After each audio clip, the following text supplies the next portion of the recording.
السلام عليكم. اليوم حلقة ثانية من الكتاب ديال أسرار عقل المليونير. نبغي نفكرك ان هذا الكتاب كتاب اللي غيبدل لك العقلية ديالك. عاد من بعد غادي نشوفو كتوبات تطبيقيين. دونك نبغيك تكون مستعد انك تخلى على الطريقة ديال التفكير ديالك القديمة، حيت هي اللي وصلاتك لهذا الوضع ديالك الحالي، وتبدا تفكر على طريقة الأغنياء، وتكون ملفات وعادات وسلوكيات ديال الناس الأغنياء اللي غنشوفوا 3 الاسرار الاولين ديالهم في هذه الحلقه. وانا ما كرهتكش هاد الافعال وهاد السلوكيات تطبقهم، حيت افكار بلا تطبيق وبلا تفاعل ما غيعطيوش نتائج، وغادي غير تحمس دابا ومن بعد غيمشي داك الحماس وما غيتبدل والو. بلا ما نطول لكم، نبداو في الحلقه ديال اليوم. ولكن قبل ما نبداو، الا عجبك الفيديو دير لايك، بارطاجيه مع خوتك وصحابك باش يوصل الفيديو ناس اخرين. كل ما كان تفاعل في الفيديو كل ما كيوصل الناس مهتمين بنفس المحتوى. الا كنتي اول مره كتشوفني، مرحبا بك في نجيب ستوري تايم. الهدف ديال القناه يعني نقرا كتوبه ونعاودهم لك بالدارجه وبالتفاصيل. عجبتك الفكره ابونا. يلا سير على الله، مشينا.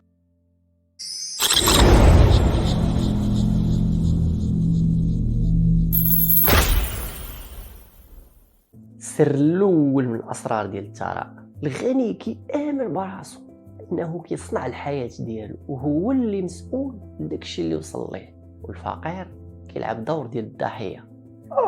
كيفاش؟ غنشرح لك. الغني كيامن انه كيتحكم في الحياه ديالو وانه قادر يخلق النجاح ويجيب فلوس من والو. الا مازال ما وصل للنجاح المالي، كيعرف راسو انه هو المسؤول الوحيد للنتيجه اللي وصل ليها بسبب الافكار ديالو والافعال ديالو، وما كيلوم حتى شي واحد، كيلوم راسو. على عكس الفقير اللي كيلعب دور الضحيه، ماشي ضحيه، كيلعب دور الضحيه وكيتهم ويلوح اللوم على كل شيء الا على راسو. يلوم الاقتصاد، يلوم الدوله، الخدمه ديالو، المدير ديالو، غلاء الاسعار، صحابو في الخدمه، الكليان، لي فورنيسور، مراتو، خوتو، والديه.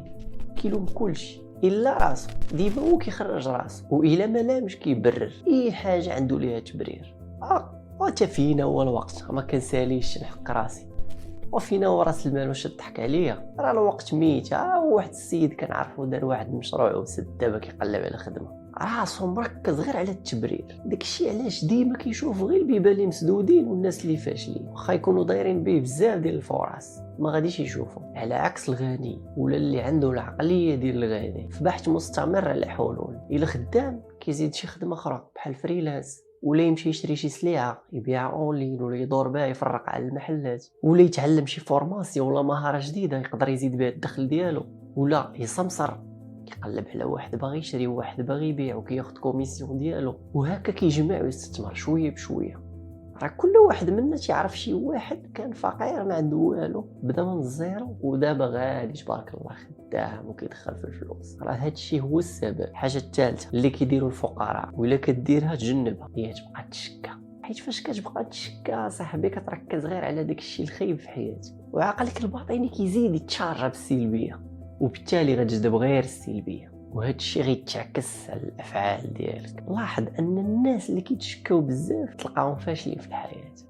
علاش اصاحبي كتشكى وتلعب دور الضحيه؟ واش باش تلقى اهتمام ديال الناس؟ بهاد الشكاوى راه ما غاديش تحل المشاكل ديالك وتكون سعيد، بالعكس غتلقى راسك غير تحت الرحمه ديال الناس اخرين وكتطلب العطف ديالهم. وهذا الشيء اللي ما غيخليكش تواجه الحياه وتكون مسؤول وتقول انا اللي مسؤول. الفقراء تيقول لك الفلوس ماشي مهمين. غنسولك دابا واحد السؤال: صاحبك ولا شي واحد كتعرفو من عائلتك الا قلتي ليه انت ماشي مهم، واش غادي يبقى معاك؟ ما كنظنش. وراه الفلوس حتى هما نفس البلان. لاحظ ان اغلبيه ديال الناس اللي كيقول لك فلوس ماشي مهمه، ناس غتلقاهم ما عندهمش فلوس. ما كاينش شي واحد من الاغنياء اللي تيقول لك الفلوس ماشي مهمه. الغني عارف ان الفلوس عندها دور مهم في الحياه، وقوه ونفوذ. ديما كيفكروا في الفلوس، كيفاش يجيبوهم، كيفاش يدوروهم، فين يستثمروهم. هذا التفكير ديالك صديقي. الا كنتي من النوع اللي كيلعب دور الضحيه، فراني درب راسك على انك تحيد هادشي، حيد عليه هادشي، وديما ذكر راسك انك انت اللي كتصنع الحياه ديالك. السر الثاني: الفقراء باغين يوليو اغنياء، ولكن الاغنياء منضبطين باش يوليو اغنياء. كلنا باغيين نوليو اغنياء، لكن الفقراء باغيين يوليو اغنياء، رغبه فقط. ولكن نخدم على الثراء ونطبق عادات الاغنياء لا. يعني يقول لك باغي يدير الفلوس، دخلوا 21 مليون، شنو دير بها؟ دير بها شي مشروع؟ لا لا لا لا, لا.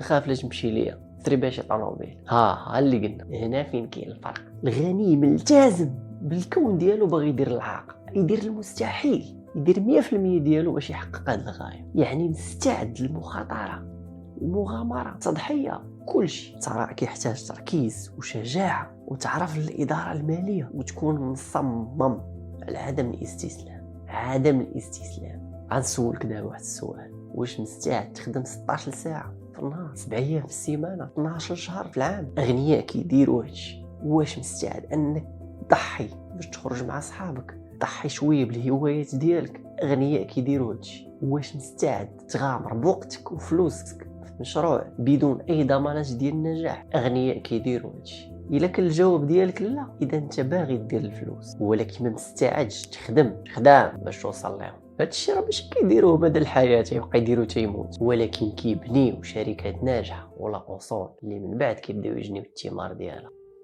ممكن يكون عندك الزهر والطلوصه في وقت قصير، ولكن ما تمشيش في هذا الاعتقاد حيت غادي يعكزك. ولكن التزم ودير مجهود كبير كبير كبير باش توصل، وغادي توصل. السر الثالث والاخر في هذه الحلقه هذه، اغنياء كيلعبوا اللعبه ديال المال باش يربحوا ويحلموا احلام كبيره، والفقراء كيلعبوا باش ما يخسروش، كيحلموا احلام صغيره. ناخذوا مثال بواحد الماتش ديال الكره، تلقى فرقه لاعبه وهاجمه وباغيه تماركي وتربح، وعلاش لا تربح البطوله هكا داخله البطوله باش دير البطوله، وفرقه حاسه براسها ناقصه لاعبه غير على الدفاع وتسالي تعادل. الا مشات بعيد دوز دور المجموعات.